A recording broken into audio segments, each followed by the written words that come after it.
Hello, Bharat. Today topic is taxation of India. So let's start. Taxation India of India.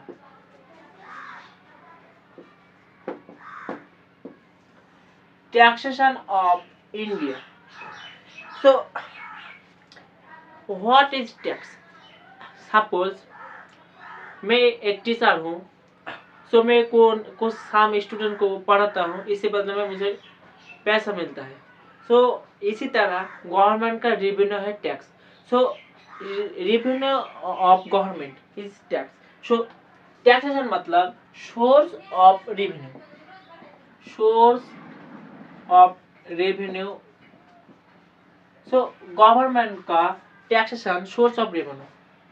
सो यहाँ पर से government पैसा लेता है, कैश में लेता है, कैश लेता है, कैश लेता है। सो इसी के बदले में गवर्नमेंट इंफ्रास्ट्रक्चर, रोड, ब्रिज, ये सब इस्टेब्लिश करता है। इसके अलावा एजुकेशन, स्कूल, यूनिवर्सिटी, हॉस्पिटल, सब वॉल टैक्सेशन पैसे से चलता है। गवर्नमेंट का मिनिस्टर कुछ नहीं देता।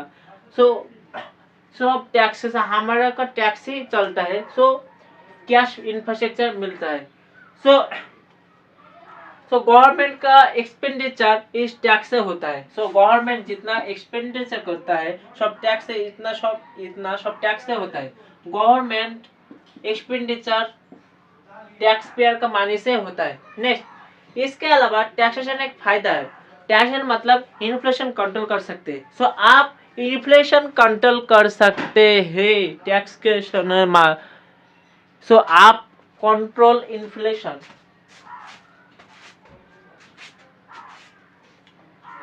Control inflation. इन्फ्लेशन कब आएगा? जब लोगों के पास पैसा होगा तब इन्फ्लेशन होगा। तो सपोज ये दिस इज पिज्जा, पिज्जा इसका प्राइस 100, लेकिन इसको जब मेरे पास 1 लाख रुपया है, सो मैं 100 रुपया मैं 150 दे चुका हूँ। सो यहाँ पर दाम इंक्रीज हो गया। सपोज पिज्जा का दाम 100 से 150 होगा, मैं खरीद सकता हूँ। सो मेरे पास पैसा है तो मैं खरीद सकते हैं। सो इन्फ्लेशन ऐसा ही होता है। So government RBI monetary policy लागू कर इन्फ्लेशन कंट्रोल कर सकता है। सो यहाँ पर इन्फ्लेशन कंट्रोल कर सकता है taxation. Next, so Indian constitution ने टैक्सेशन बात किया है आर्टिकल 265। सो आर्टिकल 265 में टैक्सेशन ने बात किया है। सो आर्टिकल 265 टैक्सेशনের কথা बात किया है। सो आर्टिकल, लेकिन टैक्सेशन पास होना चाहिए, क्योंकि आप सपोज जीएसटी आना है, गवर्नमेंट बोल दिया जीएसटी लागू होगा, आपको लागू करने पर आपको टैक्स मिलेगा। ऐसा नहीं होगा। आपको अथॉरिटी पार्लियामेंट बा स्टेट लेजिस्लेशन विधानसभा में, विधानमंडल में आपको पास करना चाहिए वो बिल। सो आर्टिकल 265 में जब अथॉरिटी ऑफ लॉ के पास आपको बिल पास करना पड़ेगा, तब आप टैक्स ले सकते हैं। नेक्स्ट, इसके बाद आता है आर्टिकल 246। आर्टिकल 246 में डिवाइडेड कर सकता है। सो आर्टिकल 246 में डिवाइडेड होगा टैक्स का स्टेट एंड सेंट्रल पर। सो आर्टिकल 246 में डिवाइडेड होगा स्टेट एंड सेंट्रल पर। Next, so tax, type of tax. So type of taxes,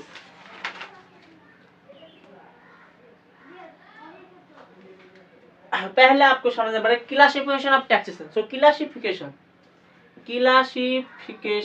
of taxation.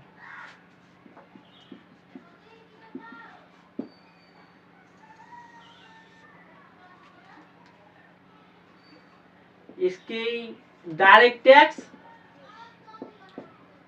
और इनडायरेक्ट टैक्स। यहाँ पर आता है progressive tax, progressive tax, regressive tax and proportional tax. Proportional tax ऐसा तरह क्लासिफिकेशन ऑफ टैक्सेशन कर सकते हैं। सो आपको एक पिक्चर दे सकता हूँ, यहाँ पर आप समझ सकते हो प्रोग्रेसिव टैक्स, रिग्रेसिव टैक्स और प्रोपोर्शनल टैक्स क्या है। सपोज यहाँ पर एक ग्राफ है,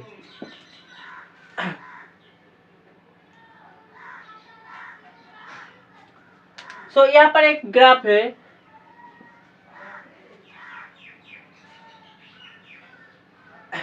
यहाँ पर टैक्स है, टैक्स, यहाँ पर इनकम है, इनकम।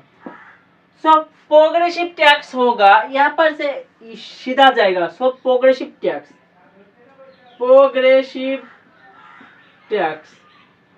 नेक्स्ट रिग्रेसिव टैक्स होगा, इसका ऑपोजिट यहाँ पर से ना होगा, रिग्रेसिव, रिग्रेसिव। एंड प्रोपोर्शनल मतलब सीधी बात, प्रोपोर्शनल। सो टैक्सेशन यहाँ पर आप देख सकते हो कि टैक्स आएगा सीधा जाएगा प्रोग्रेसिव, यहाँ पर आएगा जब नीचे आएगा तब रिग्रेसिव, एंड स्ट्रेट फॉरवर्ड जाएगा proportional tax. So next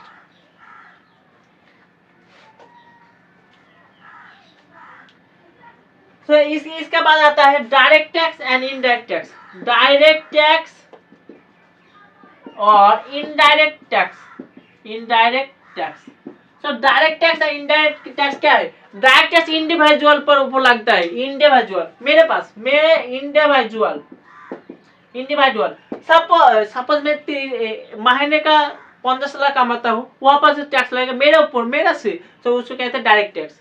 and indirect tax, suppose मैंने गर्लफ्रेंड के लिए कुछ गुलाब खरीदा, गिफ्ट के लिए कुछ गोल्डन का नेकलेस गिफ्ट देगा, सो वहां पर जो एक्स्ट्रा जीएसटी लगेगा उसको डायरेक्ट टैक्स कहते हैं। So extra, indirectly. सो मैंने मेरे गर्लफ्रेंड को मैं जो एक डायमंड का नेकलेस गिफ्ट दूंगा, वहां पर जो जीएसटी लगेगा वो इनडायरेक्ट टैक्स पे जाएगा। सो डायमंड का नेकलेस इनडायरेक्ट में टैक्स ले, लेकिन मेरे पास तो डायरेक्ट टैक्स नहीं है। डायमंड का नेकलेस एक्चुअल प्राइस 1 करोड़, बाद जीएसटी आपको लगा दिया 2 लाख रुपीज। सो वहां पर ज्वेलर, डायमंड ज्वेलरी मुझको 1 करोड़ 2 लाख रुपए लेगा। तो इसे कहते हैं indirect tax. Next progressive tax, regressive tax and proportional tax. आपको बताता हूँ प्रोग्रेसिव। सपोज मैंने अर्न किया 10 लाख, 10 लाख मुझको ऊपर 10% टैक्स लगेगा। लेकिन मेरा और एक फ्रेंड अर्न किया 20 लाख, उसको मिलेगा 50% टैक्स मिलेगा। नेक्स्ट इसका बाद आता है 30 लाख, मेरा और फ्रेंड कमा है, उसको टैक्स देना पड़ेगा 20%। सो ऐसा ही चलता रहा, उसको कहते हैं progressive taxation. So progressive tax, इसको कहते हैं प्रोग्रेसिव टैक्स। नेक्स्ट इसके बाद आता है regressive tax. Regressive tax, regressive tax मतलब